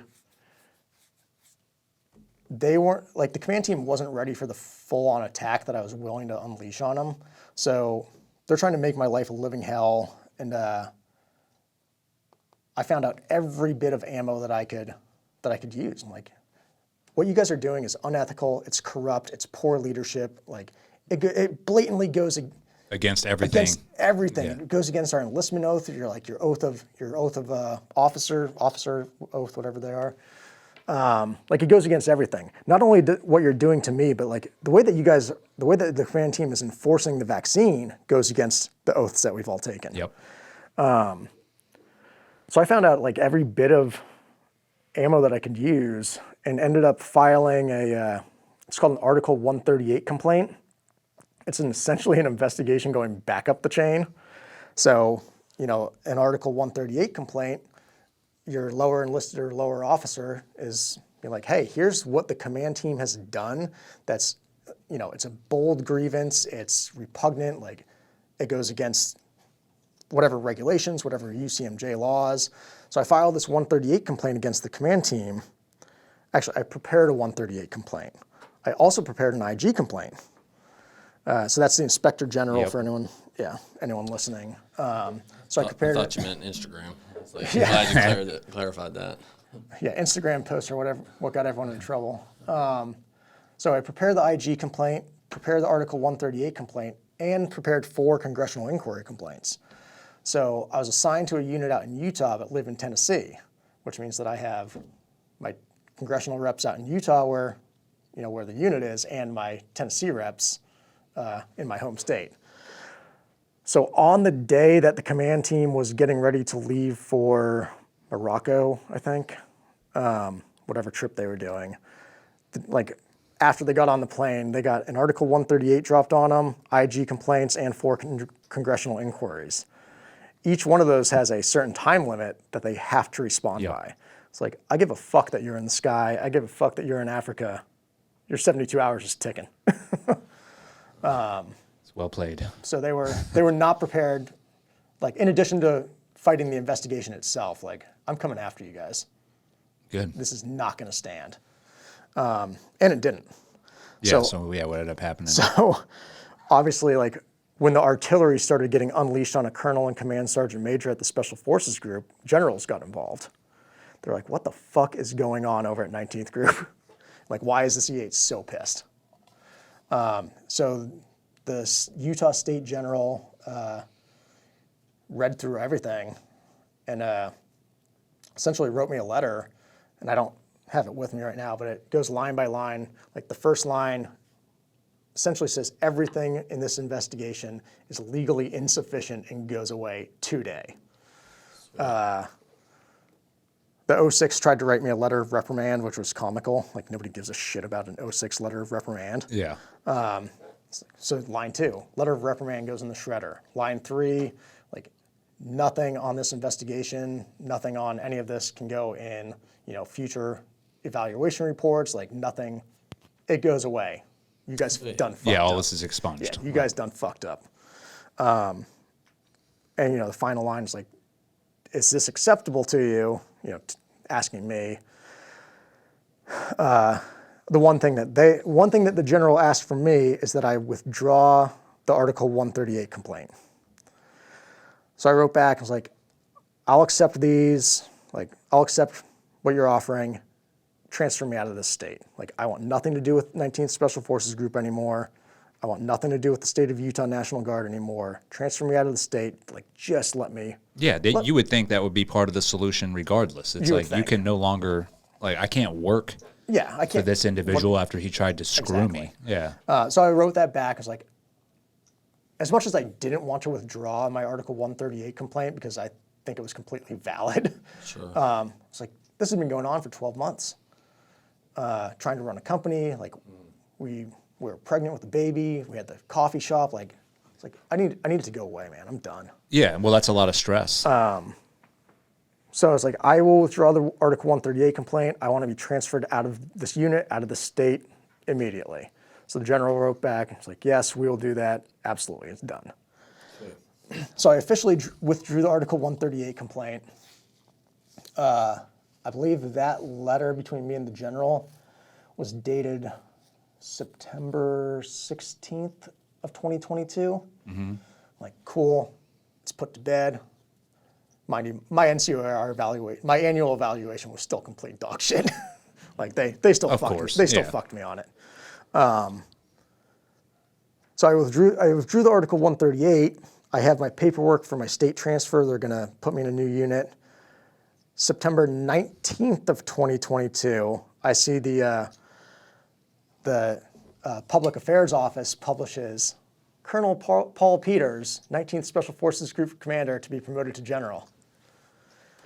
So I don't have proof of this, but my assumption is they could not do his promotion with that Article 138 hanging on him. Yeah. As soon as I saw that PAO report come out, I was like, fuck. This guy still kind of won. Yeah, I mean, and that's the thing, I think, especially people outside of the military don't realize is like... He's still going to get over.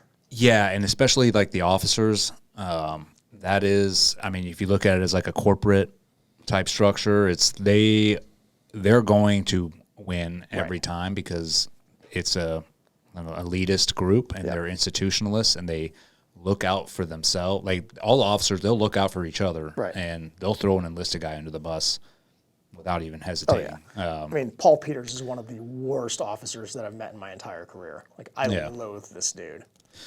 There's not a spot in my aid bag for him. I mean, I say that like he still won.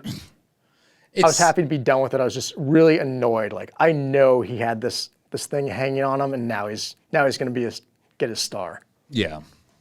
It sucks. That's like one of the bitter pills you got to swallow when you're going up against the military like that.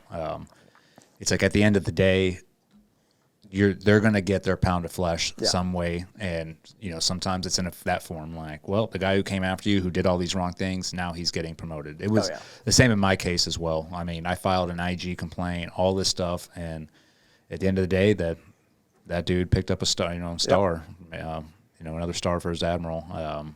And it's unfair, but at the end of the day, it's like life's not fair. And I'm sure you look at it the same way. Like, I'm just glad that I can move on with my life now and be out from under the thumb of that BS. I mean, the second that I saw the general sign off, you are getting transferred, I slept so well that night. Yeah. Hey, is a big part of that like a betrayal Like you've given everything to. So that's actually, I think, probably why I reached out to you guys. Again, like my scenario was nothing as grave as yours, but like The betrayal's still there. yeah, Yeah. like I've said yes for 17 years. I've said yes to everything that you guys wanted. Like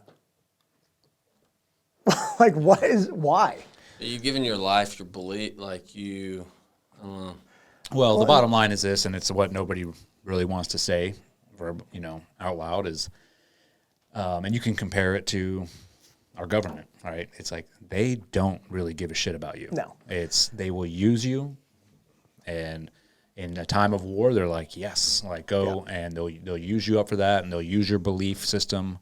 They know like this is what we wanted to do. They'll play some Toby Keith for you. You'll feel all good about yourself. Yeah, and they'll give you the speeches. Oh, you guys are, what tip of the spear and all this other stuff. But at the end of the day, you are nothing but a little pawn that they can throw away at a moment's notice, and they won't think twice about it. And I think we were talking about this before we started.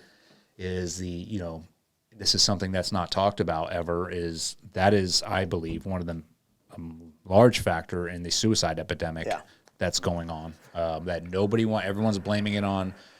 PTSD, TBI, all this, all the stuff that we accumulate from going to war. Yeah. And yes, those factors do fall in, but no one wants to talk about the betrayal that happens to a lot of these guys when they're just shit canned out. And it's like, good luck, you're on your own. Yep. And, it's not even like, good luck, you're on your own. It's like, no, fuck you. You're done.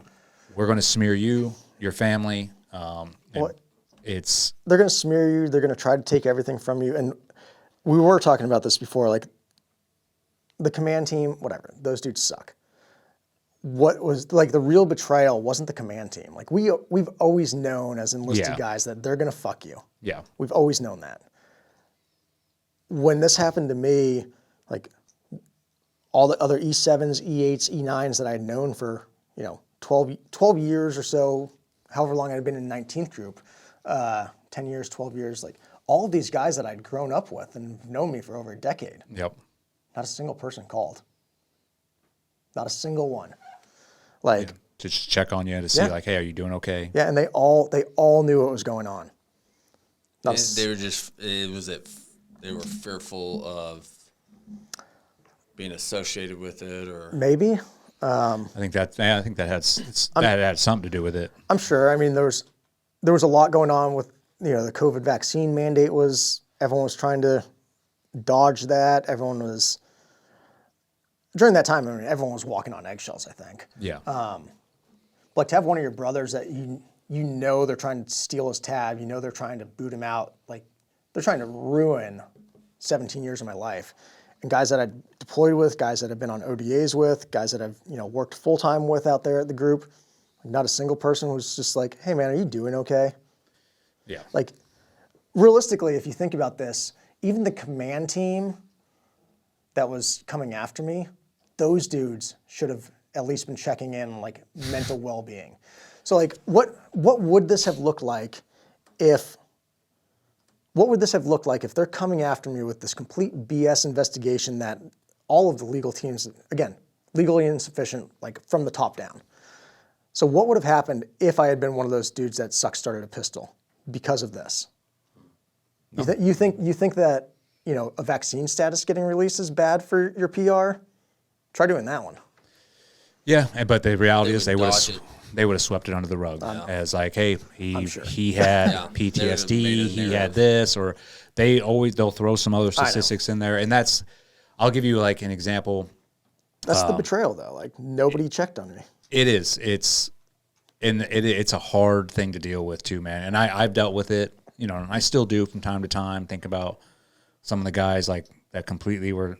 What happened with me is after my whole trial, I went back and they weren't allowing me back to work, but I was around some dudes and guys that I had known, same thing that I deployed with. They were like looking over their shoulder, like, "Hey, man, I was cheering from you from the sidelines." And thanks for the help. I was like, "Well," and this is what I had to come to realize is like, well, then you stay on the sideline. And I had to work on letting go of that anger and that feeling of betrayal, like I cannot believe like you're supposed to be my brother.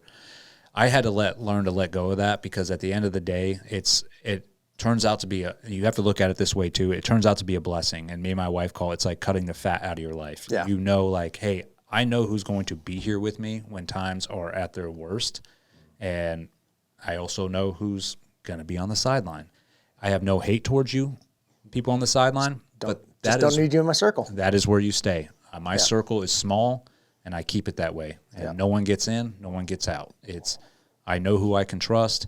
And really, that is a huge blessing to actually know that, because I think when we're in, it's that whole like, oh, long live the brotherhood. And, you live by that code. It's like, yes, I'm your brother. And I think it's a lot easier to say like, hey, we're part of the brotherhood when you're in. I'll take a bullet for you. And, oh, yeah, that shit's expected. It's like, yeah, dude, if we're deploying overseas, I am going to, I know I will take a bullet for you. At least I believe I will, right? But when you get out and when there's other circumstances outside of the military or outside of that combat, and it's a whole different type of warfare, people aren't, that's when the brotherhood falls apart, because everybody's like, well, I don't want to be caught up in that. I need to look out for myself. I call it the rule of threes. 3 days after you leave, where's Eddie? 3 weeks after you leave, how's Eddie? 3 months after you leave, who's Eddie? Yeah. And that's pretty much it. The machine's going to keep going. Yeah, that train goes. I was just on a phone call yesterday with my buddies, and he's out, and we were talking about it, and he's like, it's crazy because he's been out now for like 6-7 months, and he's like, nobody calls. Yeah. And even, and I was like, yeah, dude, I call you probably once a month. But this is a reality too. And I told him, I was like, what nobody wants to say either. Because there's a lot of, hey, reach out and call somebody. You should call them, check on them. I'm like, no one has the time to call each and every individual all the time to, hey, how you doing? Checking up on them, right? Even though you should be doing that sort of stuff, and you can do it sporadically, but here's what I think is reality. It's like, dude, when you get out, you're going to have to learn to be on your own. Yeah. Like, you have to lone wolf it, man. And that is going to be a struggle. It's a struggle for all of us, because we're so dependent on team. Like, even when I was in, it's like, it doesn't matter what you're dealing with. Like, you could have family issues or other stressors outside of the job. When I would show up to work in that team room, all went away, because you leaned on your brothers, like, to sort of pick you back up, and that becomes a crutch. And so when you get out and you no longer have that anymore, that's where it becomes a real problem. Yeah. And I think a lot of guys have a hard time realizing the fact, like, dude, yes, you are on your own in a way, and you have to sort of figure some things out on your own. Not saying you should be reaching out and every once in a while and talking, because that will fill your cup, and that's just being a brother. And but it's very hard to you can't be dependent on people all the time. Like, you have to, you are the man of your household. You better pull up your fucking britches and be like, dude, I need to get to work. I need to start providing and protecting and doing all that on my own. Yeah. You almost say that it becomes almost a god in a sense. And I mean, that's what I've really seen with you big time too, since you've gotten out, is that dependency on God now versus on the teams or your group. And it's like, who else better to understand betrayal than Jesus? I mean, he was betrayed by his inner, every one of them, even Peter. Yeah. I mean, and that's what, I'll preach that all day long. I'm like, that's who gets me through. Like, I talk to him every morning. I'm just like, dude, help me get through this day. Because all those, the betrayal, like the loss of sort of brotherhood and all that, I mean, it does weigh on you still. I don't think that ever completely dissipates. No, but I don't stew on it every day. No, but that's every now and then I'm just like, really? Like, yeah. Come on. Yeah. Interestingly, so I owned the company at the time. I think we had 4 or 5 people between myself, our employees, our paid social media contractor or manager, like 4 or 5 people were running all of the company's social media that made people uncomfortable. So I'm going through like my personal thing with the command team. They're trying to scorch me. The company was getting messages almost daily from junior soldiers. So like Frontier Coffee, everyone knows that, like all of our diehard fans, like they know I'm a Green Beret. They didn't know what I was going through personally. Like that was not aired on the company stuff. That's none of their business. But they know that the company supports freedom, supports like the fight against tyranny, supports the fight against mandates. So the company almost daily for the better part of a year was getting messages from junior soldiers, junior sailors, junior Marines all over the world. Like, hey, this is what my commander told me. This is what my sergeant major told me. This is what my first sergeant told me if I don't get the vaccine or if I don't, do whatever. Which I didn't realize that we had that big of a reach as this tiny little brand, a freaking coffee company, that junior soldiers all over the world were going to turn, because they knew I was the owner of the company, they were going to turn and be like, help me. Yeah. I had no idea. Yeah. Which is like, that's kind of, again, why I reached out to you guys. Like, I feel like it's important to keep putting stories like this out there. Like, it's not just the junior guys that might be getting coerced or might be getting threatened by their senior leaders. It's like, it goes all the way up the chain. I'm sorry, I didn't cut you off. But like, again, you didn't know when this happened to you. I didn't know. Like, you fight back. If you know it's bullshit, fight it. You have the right to fight it.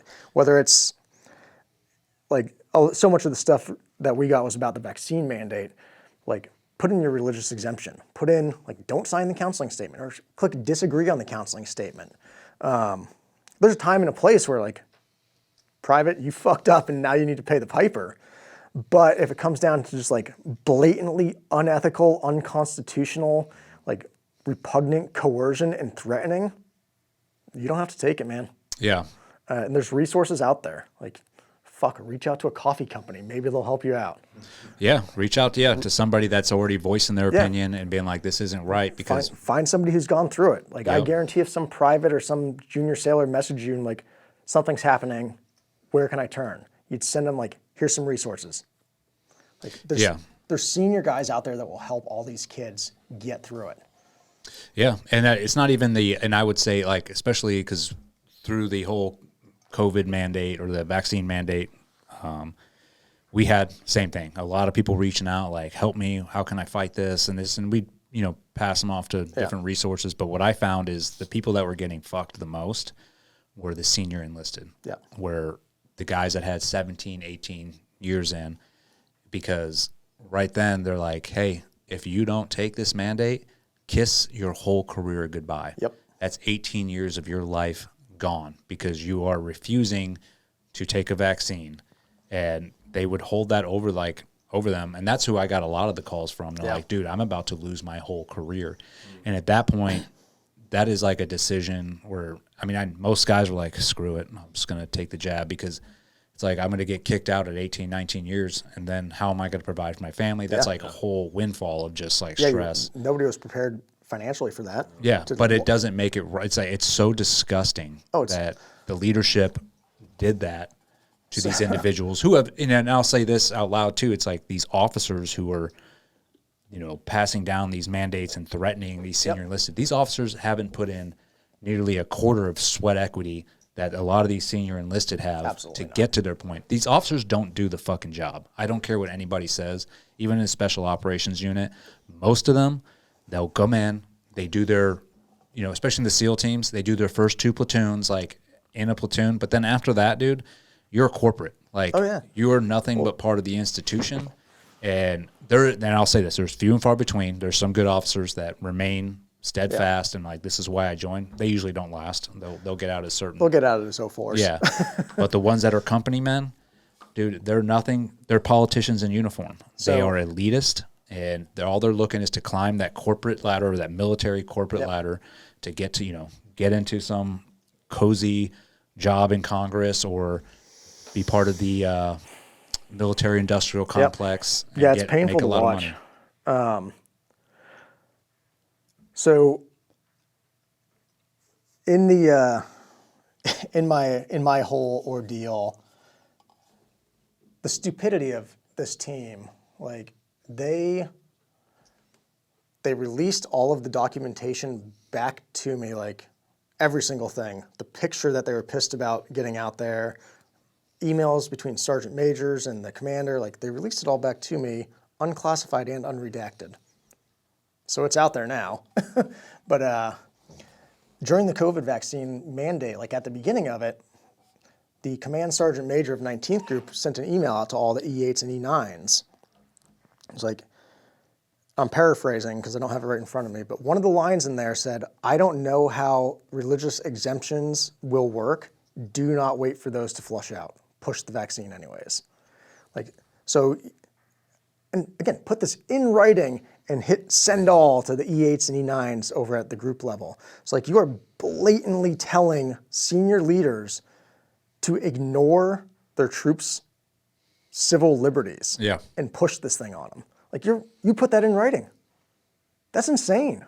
Like the level of arrogance and like knowing that they have top cover protection is mind-boggling to me. Yeah. Flat out, do not wait for any exemptions. Push it anyways. We don't care about the legality of their exemptions. Just push it. Yeah. Like that level of arrogance has no place in senior command. Unfortunately, it runs rampant through all of them. It's the senior command and all the units right now, all the branches are tainted. Yeah. And we've talked about this, I think, before on the podcast, and we've had some guests on, and it's like, oh, what's the solution? I mean, the only one that this is an extreme solution, but it's like if, let's say Trump took office, I'd be like, dude, every 06 and above, gone. You're have out. you been listening to my podcast? I mean, but that's that's it. Yeah, because and you know what, and the pushback I get on that, obviously, is like, dude, that'll never happen. But here's the thing, and they're like, and there's some good officers. I'm like, yeah. I'm like, well, guess what, dude? It's a cancer right now that has spread throughout our military, and it's all in the upper, brass leadership. And I'm like, if you don't cut out, what happens when you cut out a cancer and you leave a little bit of it behind? It's going to grow again. Yep. I'm like, it has to be completely like destroyed. Yeah. And some good officers are probably going to have to get out. But at the same time, if they really were a good officer, they would have been standing up and saying something. They would have been loud the whole time. Yeah. So like you think about this numbers wise. It was over 8,000 troops. I mean, I think service wide, over 8,000 got booted out over the vaccine. I think 30 of them might have come back in after the mandate got lifted. We really have no idea how many just didn't re-enlist or, extend their commission. Like, I would guarantee it's over 100,000 of these troops are just like, yeah, my enlistment's up in 6 months, I'm done. Yeah. Like the numbers, we don't know the true number, but I guarantee between that 8,000 that they kicked out, and I guarantee it's got to be over 100,000 just said, I'm done, I'm not re-enlisting, have your stupid game, see you later. Like they have proactively created this environment of yes men. Like they are their own best cancer breeders. Yeah. It's like what the solution is.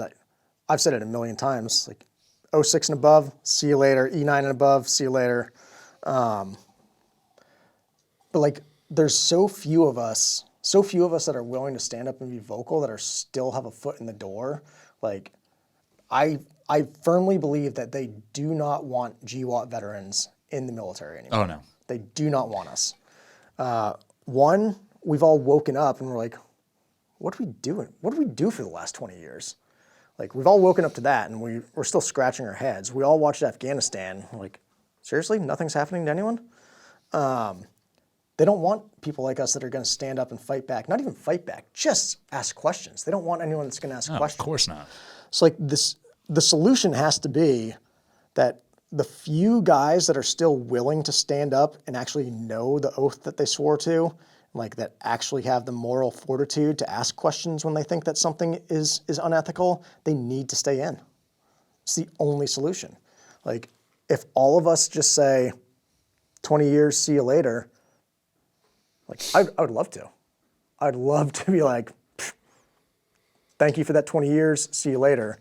But like my wife explained this to me, because I was ready to get out over the mandate and everything. Like I was pissed, and especially when they came after me, I was ready to just be like, I'll leave now. I'll leave tomorrow. But what does happen to all those junior troops that are asking questions? Like the fact that my company had so many people emailing us and messaging us, I know that there's still a lot of good people that have enlisted in the military. So if all of us senior leaders say, I'm at my 20, I'm checking out, it leaves all of those kids with this toxic, cancerous command team. Yeah. And so I'm keeping a foot in the door for a while. good on you, man. That's I mean, that's a big decision too, to like, because you're going to be fighting against a machine that is, been tainted for a long time now, since the Obama regime. Yeah. It's where that really is where that cancer started growing, and it's now full force. When you have senior officers that were, blatant defiance of President Trump. Oh, I went through it. Yeah. The most senior officers. Yeah. But that's the other thing is like, look at and I get asked, about the recruitment crisis and like, why is recruitment so low? I'm like, there's no inspiration to join anymore. I'm like, back in the day, it was inspiring to join the military. You had inspiring leaders. You had like even officers. You're like, oh shit, like, okay, I want to emulate that person. There's no longer officers that are emulating what it takes to be a patriot, a person that has a backbone, a person that stands up for their morals, values, and beliefs, a person that actually represents what we're all taught in boot camp, honor, courage, commitment, integrity, all those things. All those are just like words that are thrown out now by these officers like, they're used as weapons almost. Is like, well, you don't have integrity, but it's like, well, bro, you're doing like 10 times worse than anybody else below you, but it's a rules for thee, but not for me type environment. But I will say this, because my son joined the Marine Corps and I get asked like, how could you let your son join? It's because we need good individuals with good morals, good values that aren't afraid to question, to stand up. And that's what I told my son when he joined the Marines. I'm like, let me tell you something, dude. I was like, do not be afraid to stand up and be like, what you're telling me is not right, or what you're ordering me to do is not right. Because I'm like, as you know, in every boot camp, it's a brainwashing session. It's like, this is what we do, and this is, you will obey orders, and you will do this, you will not question. And I told him, I was like, you question everything. Yeah. And I'm like, and guess what? Officers are nothing but human beings. I'm like, there's nothing special about them. I'm like, they're just a bunch of nerds with college degrees that are now put in charge. I'm like, they are not smarter than you. I'm like, they don't have... fallible humans. Yeah. I'm like, they're just like everybody else. And that's, to that point, like you have a young son who just joined the Marines. If there's something that he wants to question, or if there's something that he believes is repugnant, it's important that these kids know where to... Yes. Like, you can't just be like, I'm not doing it because I don't like it. Like, you have to have the backing. Like, okay, this actually doesn't... even something as simple as like tactics, like this actually doesn't, whatever the platoon sergeant or platoon leader is telling them to do, like this doesn't match up to the TM or the field manual of how we set up an ambush, like they have to know where to find resources to defend their argument. Yeah. Essentially they all have to be barracks lawyers. Pretty much. But yeah, I think it's hugely important that these kids know, yes, you can, and here's the educated way to do it.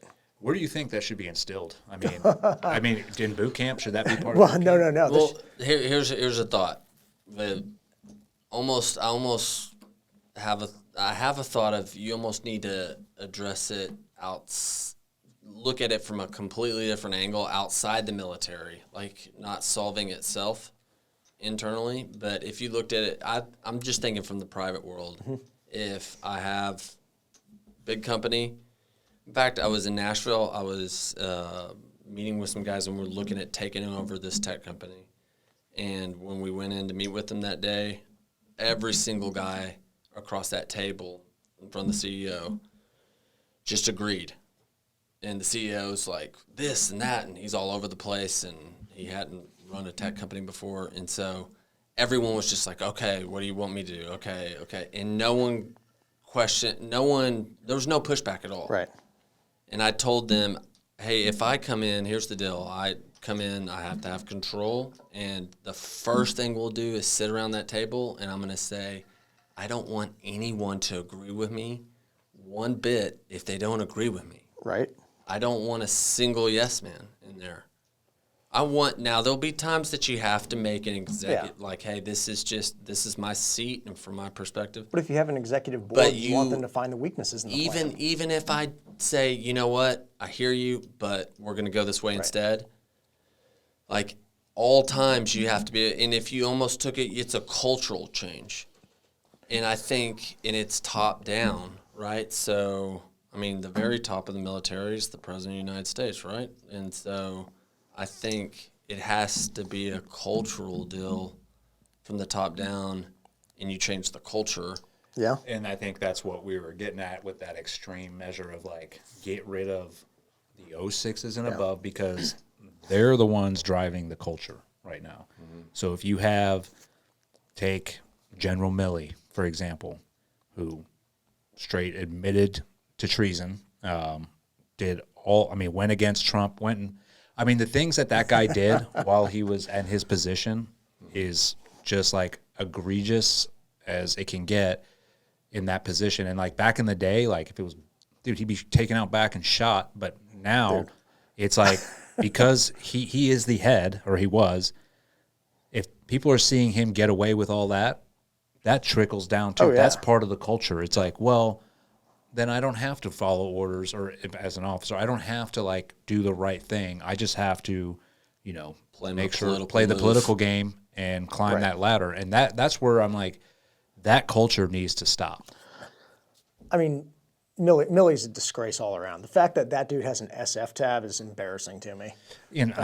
He's like the dude can't even like meet AR 670-1. He doesn't fit in a uniform. He certainly shouldn't be at the head of the table. Yeah, but he's a yes man. So there's a top-down culture. There's also from day one, you had to swear an oath at MEPS, right? Yep. What did you know about the Constitution when you swore in at MEPS? Nothing. Right. Yeah. So every single enlisted, every single officer swears this oath to join the military. Like, it's an oath to the Constitution. Mm-hmm. We're going to defend it against foreign and domestic, right? Mm-hmm. What's the Fourth Amendment? Like, hell, we could ask most of the people, what's the First Amendment? Mm-hmm. So we have kids, we have people re-enlisting, we have officers, we have senior officers that are swearing an oath to a document that they've never even looked at. Like, that's comical to me. So that's inherently a cultural problem where we're swearing allegiance to nothing. Mm-hmm. Like, we're only swearing allegiance to obey the orders of those appointed above me. Yeah. Which is not the first line in that oath. That's where I was saying, like, one of the possible solutions, could be like, hey, when you're part of boot camp, is you will understand what the Constitution is, you will understand what your rights are, and to a T. That way, you have knowledge. Like, if someone is violating those rights, then you can stand up and be like, no, this, like, Amendment number 3, you're violating that. I couldn't agree more. Like, if you're swearing an oath to something, whether that's military, whether that's LEO, whether that's, to work in a court system, like if you're swearing an oath to the Constitution, you should at least have a basic understanding of at least what the amendments are. Like, okay, maybe we can't get a bunch of 18-year-olds and 19-year-olds to read the entire Constitution, but we should at least know what the amendments are, and then maybe those kids are on the right track down the road to be like, this actually doesn't seem right. And they'll at least have a starting point to know how to research something. That's a really good point. The top down and bottom up. In educating them. Yeah. What I like about Israel is, like, I believe everyone has to compulsory serve, service, but they take them through. Even when we were there, I was seeing some of the military go through, and they look 15, 16, 17. I mean, they look young. They're going through the Holocaust Museum, and they're teaching them the history of Israel. Like teaching them the history of America and the Constitution and the importance. Yeah, basic education goes a long way. And we are lacking that big time in the military. Like, as far as military education goes. Yeah. Like, people are swearing allegiance to whoever's appointed above them. And you have no clue what the Uniform Code of Military Justice is either when you sign up, which is what you fall under. And that is a corrupt system where they make the rules as they go. Yep. Yeah. Yeah, it's ever changing, and it can get weaponized against anyone. Yeah. Like in my case, cool. You guys have made all these rules and regulations. I'm going to find the one to push it back up. Like, you want to play fuck games, we can play. Yeah. And then you saw what happens. As soon as you stand up for yourself, then they're on their toes. And most of the time, what I've seen, and I can, in my case, for example, or in just in other cases that as soon as you start standing up for yourself and fighting back, yes, they are going to come after you harder, but what you have to realize is they are going to dig themselves in such a hole that they can't get out of, because all they do is try and manipulate the system, try and rewrite the rules, and they do it. But the thing is, as long as you have some good lawyers on your side that actually know law and know, what's right or wrong, and is not afraid to call them out, that's what we tell people when we help them, like, let them dig themselves into that hole. Yeah. Let them keep going down that path, because at the end of the day, you are going to come out victorious. Yeah. You're just going to have to go through this pain right now of watching them try and fuck you every which way. I mean, arrogance will always get the better of them. Yeah. Let them write down that because you entertained legal counsel, you must be guilty. Yeah. Let them put it in writing that we will ignore exemptions and just do what we want to do anyways. Like, the arrogance will get the better of them. Well, that's one of the cons of being an elitist. It's like you think you're so above everything, but you're not. Yeah. And it will catch up. So, fun times. Yeah, man. Fun times. Dude. Awesome conversation. Yeah. So, where can people find Frontier Coffee Company? So we are frontiercoffee.com. We do all of our direct customer stuff there. We are on Instagram, 2 Instagram accounts. We have a dirty dumpster fire of political and social memes. Frontier Coffee Company is that one. And then Real Frontier Coffee, if you want a little bit toned down. Good coffee and Americana stuff is Real Frontier Coffee. We have a X account, Frontier Coffee, and the number 2 because our first one got banned. Instagram, X, and the website. Awesome. So. Well, good, man. Yeah, dude. We're gonna place an order with you here after you guys are stocked up for a while, but white label. I want to get some white label. Get some Shoot Me Straight coffee. Yeah, that'd be awesome. Yeah.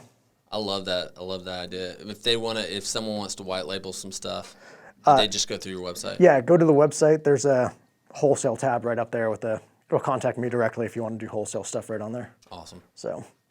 Awesome. Thank you for flying down. And yeah, brother. Yeah, appreciate it. It was you a guys great having conversation, man. And dude, thank you for what you're doing. I'm glad that you're standing up and fighting back and calling out the BS where it's at, especially with what's going on in this country. I think we need more people like that, more companies like that to, actually have a backbone and not be afraid to speak out, because that's honestly few and far between. Yeah, it's and I think it's just it's inspiring. Like, your story's inspiring, not just from your service, but the struggle that you went through, and you're still pushing forward, and you have a successful company. I mean, I think a lot of other veterans need to hear that and be like, dude, it is possible. Yeah. So appreciate it, man. Yeah, thanks. I appreciate you guys having me. Awesome. Out.